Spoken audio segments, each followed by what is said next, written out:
Most of us think that we have a money problem. In all honesty, we have a story problem. It's not just about saving, spending, or budgeting. It's about what we believe deep down and where those beliefs came from. Hey, and welcome back to my channel. If you're new here, welcome. I'm excited that you're tuning in. My name is Angelica, and on this channel, we talk about how to build a life that feels good for you and not just looks good. In today's video, I want to talk about something we don't often connect with money, and that is emotion. We grow up with experience that shape how we see money, whether we realize it or not. That's your money story. And for me, it wasn't as though I hit rock bottom financially, needed to max out all my credit cards or file for bankruptcy, but I did have to heal emotionally. I had to look at the fear, the guilt, and the shame that I was living with and rewrite the story that I was living by. If you've ever struggled with money in any way, this video is for you. I grew up poor, like late on rent, eviction notice, eating ramen noodle, gas shut off, cold showers, kind of poor. I saw my mom stretch every single dollar and have to make so many sacrifices in order to survive. And watching her struggle made me hyper aware of money. On one hand, I am super grateful for it because it has allowed me to be where I am today. It made me ambitious, and I knew that I would never want to live that way. But on the other hand, it made me scared that it could all be taken away from me in the blink of an eye. The fear of having to live life like that was just so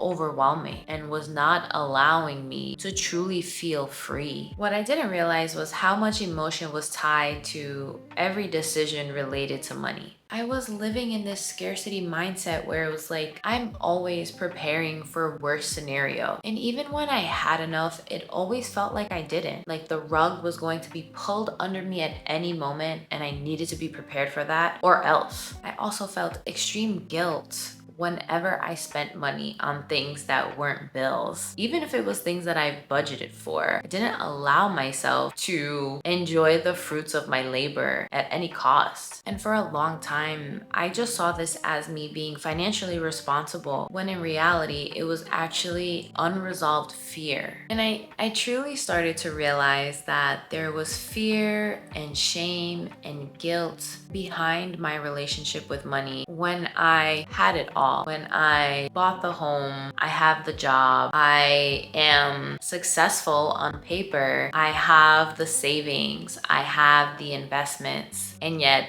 I still don't feel safe. Something's going on here. And much with anything when it comes to healing, you really have to do a lot of reflection inward. And so I did a lot of journal prompts to understand, how do I feel about money? How did my relationship with money start? What are some of the common things that I heard growing up about money that I now hold with me that are no longer serving me in my truth? It really came to the point where I was, and still am, the most financially responsible person I know, creating Excel sheets and budget plans and keeping track of my finances. And yet I am still feeling just so scared. With therapy and journaling, affirmations, I've really learned to allow myself to feel safe. And it's still something that I struggle with, but it's a daily practice. And I know that I will get better with more practice. As I started to heal, my habits changed. And all honesty, none of these habits were forced onto me, and they just started to slowly appear for themselves because the work that I was putting in was starting to reflect itself onto my life. I started allowing myself to spend money guilt-free. I started saving with joy instead of fear. I allowed myself to invest and trust the process without over spiraling into this week-long research. And when I spent money on things that I wanted or needed, I didn't put shame tied to it. Even if I bought something that the old me would have thought was complete nonsense. I just started asking myself, does this add value to my life? Is this something that brings me joy? Not just, is this allowed and is this a necessity? It truly started to feel just so exciting to be free and spend my money on things that I always wanted but